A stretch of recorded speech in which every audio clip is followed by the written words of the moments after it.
नमो श्रीयतिराजाय विवेकानन्दसूरये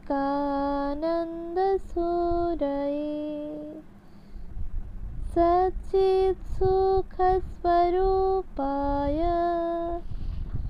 स्वामिने तापहारिणे। পূজনীয়া ভগিনী নিবেদিতার রচনা স্বামীজিকে যেরূপ দেখিয়াছি গ্রন্থ থেকে পাঠ। অনুবাদক পূজনীয় স্বামী মাধবানন্দজি মহারাজ। পৃষ্ঠা সংখ্যা 157। স্বামীজি বুদ্ধকে কি চক্ষে দেখিতেন? খ্রিস্টান আমরা যে যন্ত্রণা ভোগকে পূজা করিতে ভালোবাসি, তাহার প্রতি স্বামীজির ঘৃণা ছিল। উহার দ্বারা ভারতের স্বচ্ছ চিন্তাশক্তির পরিচয় পাওয়া যায়। পাশ্চাত্যে অনেকে তাহাকে বলেন যে বুদ্ধ ক্রুশবিদ্ধ হইয়া প্রাণত্যাগ করিলে তাহার মহত্ব অধিকতর হৃদয়গ্রাহী হইত। ইহাকে তিনি রোমক বর্বরতা বলিয়া তীব্রভাবে নিন্দা করিতে বিন্দুমাত্র ইতস্তত করেন নাই। তিনি দেখাইয়া দেন সর্বাপেক্ষা নীচ ও পাশব প্রকৃতির লোকেরাই কোনো একটা অসাধারণ ব্যাপারের পক্ষপাতী। অতএব জগৎ চিরকাল বীরত্বের কাহিনী বা মহাকাব্য ভালোবাসবে, কিন্তু ভারতের সৌভাগ্য যে সে কখনো হেট মুন্ডে গভীর অতলস্পর্শ গহ্বরে নিক্ষেপ করলেন হারল্ড হেডলং ডাউন দ্য স্টেপ অ্যাবিস। এই রকম রচনার স্রষ্টা মিল্টনের মতো কবি প্রসব করেনি। ওই কাব্যের সবটার বদলে ব্রাউনিংয়ের 2-1 ছত্র কবিতা পাওয়া গেলেও লাভ। তাহার মতে খ্রিস্টজীবনের কাহিনীগুলির মধ্যে এই মহাকাব্যচিত শক্তি বা তেজই রোমকদের হৃদয় স্পর্শ করিয়াছিল। ওই ক্রুশবিদ্ধ হওয়ার ঘটনায় রোমীয় জগতের সর্বত্র খ্রিস্টধর্ম প্রসারিত হওয়ার কারণ।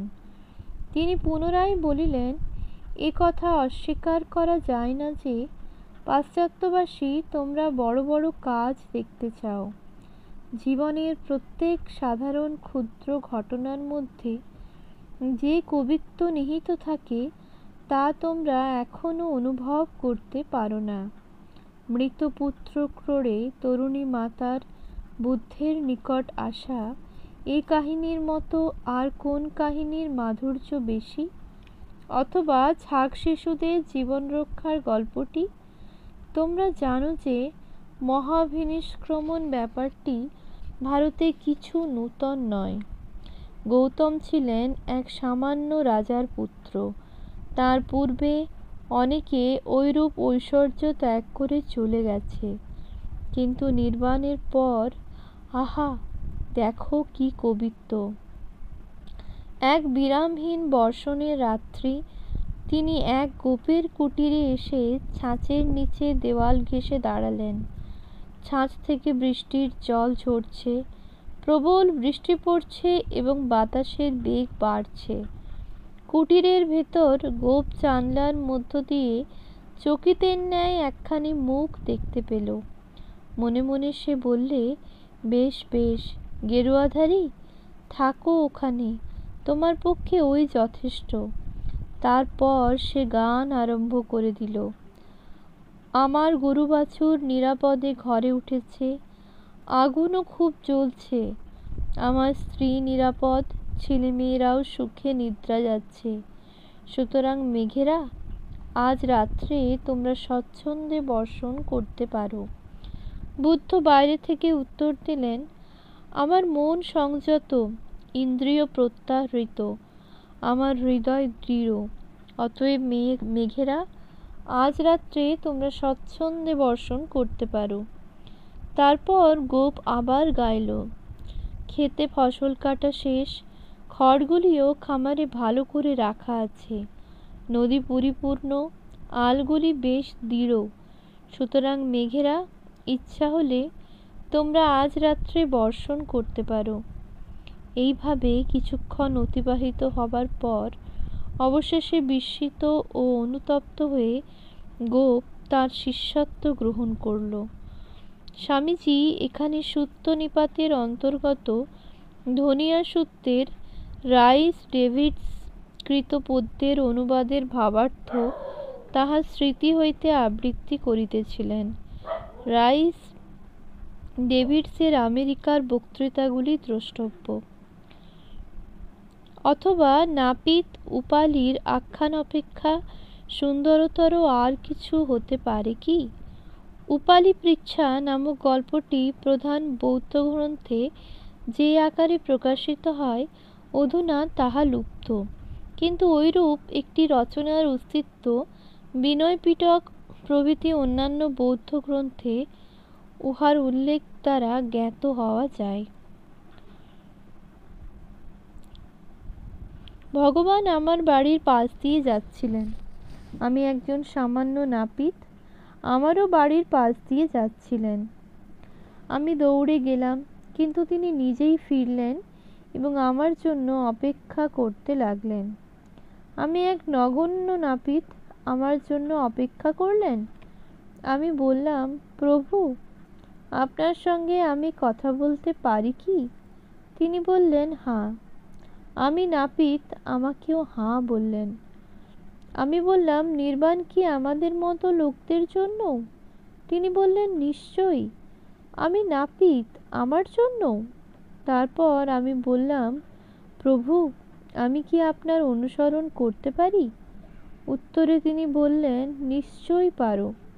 আমি যে নাপিত, সে আমাকেও অনুমতি দিলেন। আমি আবার বললাম, প্রভু, আমি আপনার নিকট থাকতে পারি? তিনি বললেন, তুমি আমার কাছে থাকতে পারো। আমি এক দরিদ্র নাপিত, আমাকেও তিনি তার কাছে থাকবার অনুমতি দিলেন।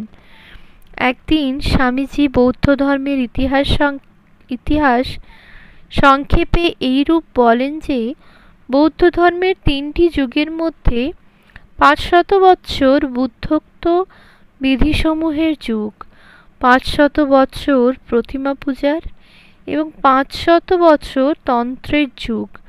সহসা ওই প্রসঙ্গ পরিত্যাগ করিয়া তিনি বলিলেন, কখনো ভেবো না যে ভারতে কোনো কালে বৌদ্ধ ধর্ম বলে কোনো পৃথক ধর্ম ছিল আর তার নিজস্ব মন্দির ও পুরোহিত প্রভৃতি ছিল। একেবারেই নয়।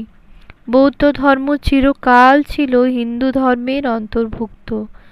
কেবল এক সময়ে বুদ্ধের প্রভাব অত্যধিক হয়ে ওঠে এবং তার ফলে সমগ্র জাতি সন্ন্যাস পথ অবলম্বন করে। আমার বিশ্বাস, বহু সময় ও অধ্যয়নের দ্বারাই কেবল এই মতবাদের সত্যতা পণ্ডিতগণের নিকট ক্রমে ক্রমে প্রতিপন্ন হইতে পারে। এই মত অনুসারে প্রচারক প্রেরণের দ্বারা বিজিত দেশগুলিতেই বৌদ্ধ ধর্ম সম্পূর্ণভাবে নিজস্ব মন্দিরাদি স্থাপন করিয়াছিল। কাশ্মীর ওই সকল দেশের অন্যতম। স্বামীজি এই সম্পর্কে এক চিত্তাকর্ষক ঐতিহাসিক তথ্য বর্ণনা করিয়া বলেন যে, ওই দেশে ভারতীয় মহাপুরুষগণ বৌদ্ধ ধর্মের অঙ্গরূপে পরিগৃহীত হইবার পর স্থানীয় নাগগণ অর্থাৎ কুণ্ডের অভ্যন্তরস্থ যে সকল অদ্ভুত ক্ষমতাশালী সর্পের অস্তিত্ব কল্পনা করা হইত, স্বভাবত দেবত্ব পদবী হইতে বিচ্যুত হয়। আশ্চর্যের বিষয়, তাহাদের ওই ক্ষমতাচ্যুতির পরেই প্রচণ্ড শীত পড়ে এবং ভীত জনসাধারণ কর্তৃক পুরাতন কুসংস্কার ও নূতন সত্য এই উভয়ের মধ্যে দ্রুত একটা আপোষ বিধান হয়।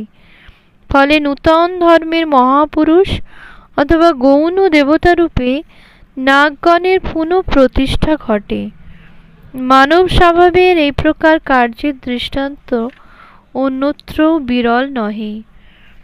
বৌদ্ধ ধর্ম ও তাহার জননীস্বরূপ হিন্দু ধর্মের মধ্যে অন্যতম প্রধান পার্থক্য এই যে, হিন্দুরা একই আত্মার পুনঃ পুনঃ জন্মান্তর পরিগ্রহের দ্বারা কর্মসঞ্চয়ে বিশ্বাস করেন, কিন্তু বৌদ্ধ ধর্মের শিক্ষা হইল এই আপাত প্রতীয়মান একত্ব মায়া মাত্র এবং ক্ষণিক।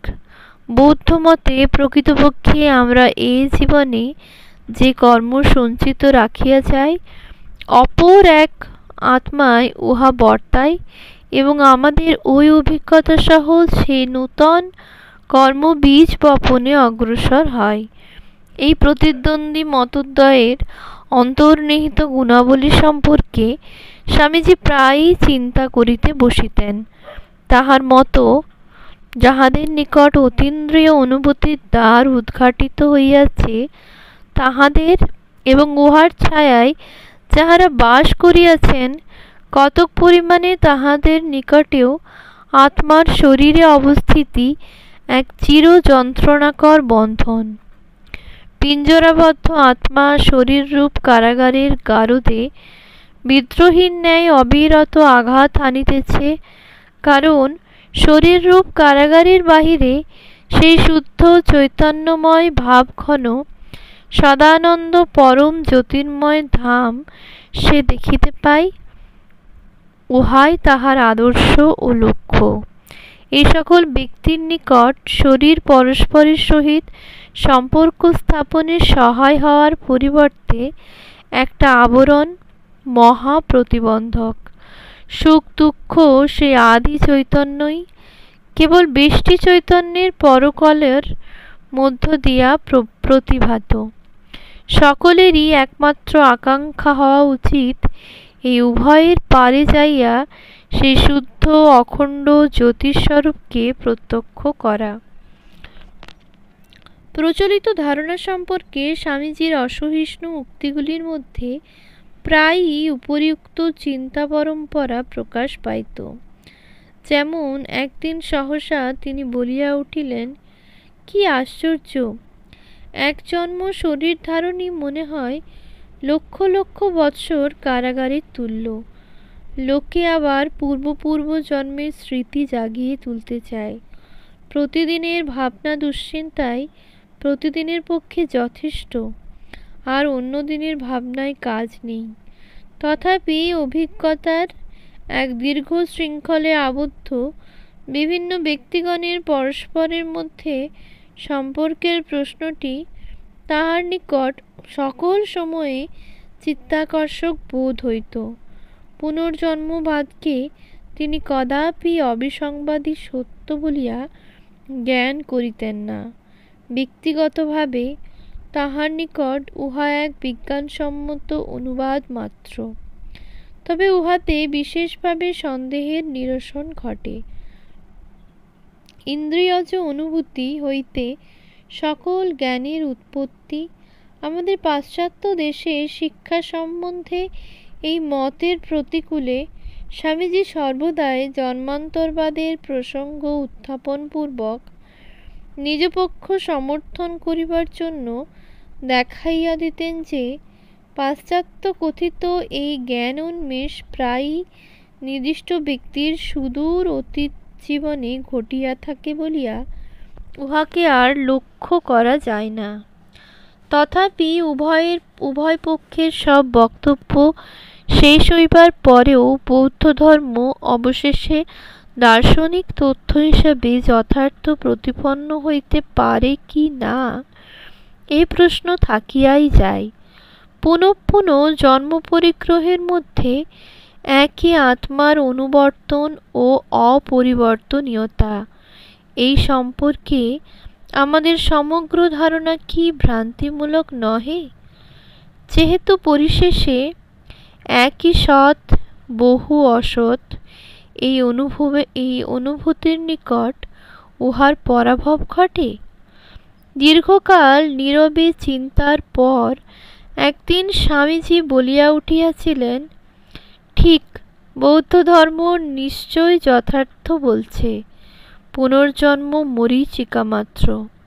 কিন্তু এই অনুভূতি লাভ কেবল অদ্বৈত মার্গেই সম্ভব।